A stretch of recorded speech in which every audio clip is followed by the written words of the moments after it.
দ্বিতীয় দফায় ভোটের লড়াইয়ে মাঠে রয়েছেন কংগ্রেস নেতা রাহুল গান্ধী, শশী থারুর, ওম বিড়লা, হেমা মালিনী, অরুণ গোভিল সহ একাধিক হেভিওয়েট প্রার্থী। এই দফায় মোট ১,২০৬ জন প্রার্থী প্রতিদ্বন্দ্বিতা করছেন। এদিন ভোটে পুরো দেশের নজর রয়েছে কেরালার ওয়ানডে আসনের দিকে। এবার সেখানে সিপিআই নেতা অ্যানি রাজা ও বিজেপির কে সুরেন্দ্রনাথের বিরুদ্ধে লড়ছেন কংগ্রেস নেতা রাহুল গান্ধী। এর আগেরবার এই আসন থেকে প্রায় ৩.৫ লাখের বেশি ভোটের ব্যবধানে জয়ী হয়েছিলেন রাহুল। কেরালা ভারতের একমাত্র রাজ্য যেখানে স্বাধীনতার পর কখনো বিজেপি থেকে পার্লামেন্ট সদস্য নির্বাচিত হয়নি। এবারে ভারতে ৭ দফা লোকসভা নির্বাচনের তৃতীয় দফায় ভোট হবে আগামী ৭ই মে।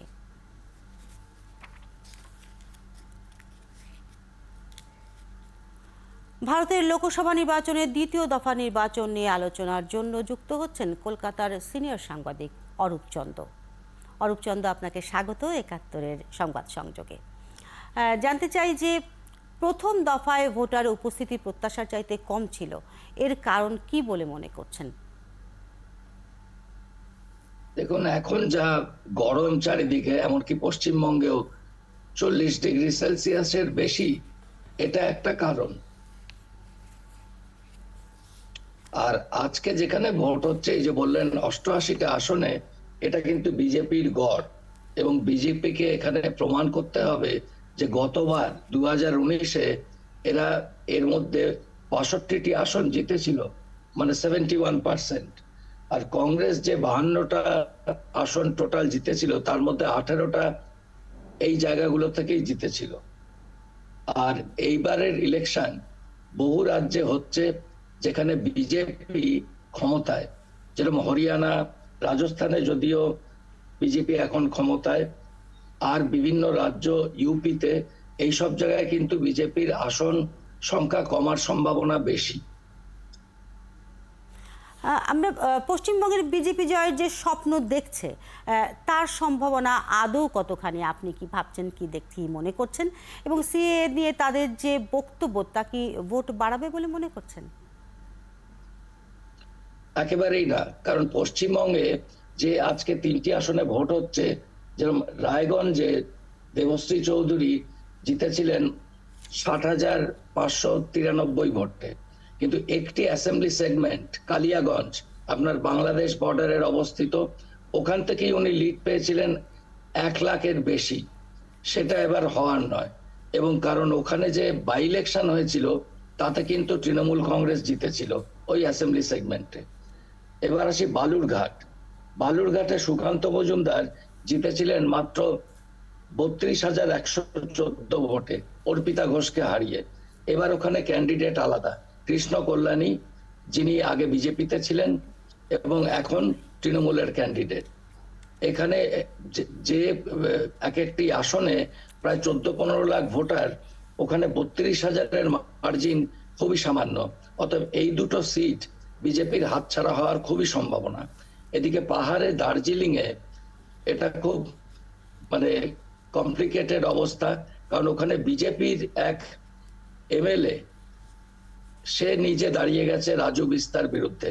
অতএব এই ভোট যদি ভাগাভাগি হয়, তাহলে বিজেপির এই আসনও ছাড়া যেতে পারে। আর সিএ যেটা জিজ্ঞেস করলেন, সিএ এখানে লাগু নয়, কারণ সিএ লাগু করতে গেলে রাজ্য সরকারকেই করতে হবে।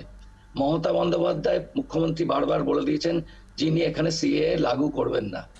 আর সিএ পশ্চিমবঙ্গে কোনো ইস্যু নয় আজ যেখানে ভোট হচ্ছে, কারণ এখানে মতুয়া সম্প্রদায় যারা সিএ তে আবেদন করতে পারেন নাগরিকত্বের জন্য, তারা বেসিক্যালি মানে দক্ষিণবঙ্গে অবস্থিত।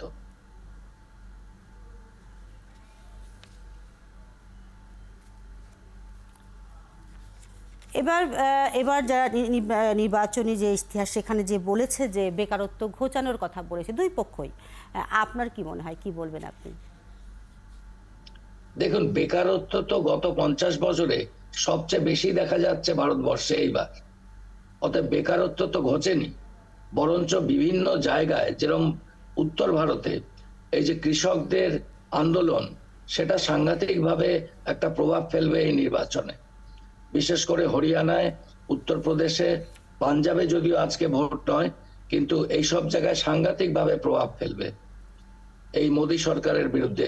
এবং এই নির্বাচন পরিষ্কার একটা বলি যে এখানে ব্র্যান্ড মোদী বিরুদ্ধে যে ইন্ডিয়া জোট, তাদেরই মানে কন্টেস্ট। তো বিজেপি সেইভাবে নাম তো দিচ্ছেন না উনি, ভারতের প্রধানমন্ত্রী নিজেকেই প্রজেক্ট করেছেন, কিন্তু প্রথম দফার নির্বাচনের পরে যেটা উনি বলেছিলেন যে আপকি বার 400 পার, মানে এবার 400 বেশি সিট বিজেপি পাবে। তো প্রথম দফার নির্বাচনের পরে কিন্তু ওনার সুর বদলে গেছে। উনি বারবার বলছেন যে কংগ্রেস যদি ক্ষমতায় আসে তাহলে লোকেদের ব্যক্তিগত ধন ছিনিয়ে নেবে। তো তাহলে কংগ্রেস ক্ষমতায় আসার প্রশ্নটা উঠছে কি করে? অসংখ্য ধন্যবাদ আপনাকে আমাদেরকে সময় দেওয়ার জন্য।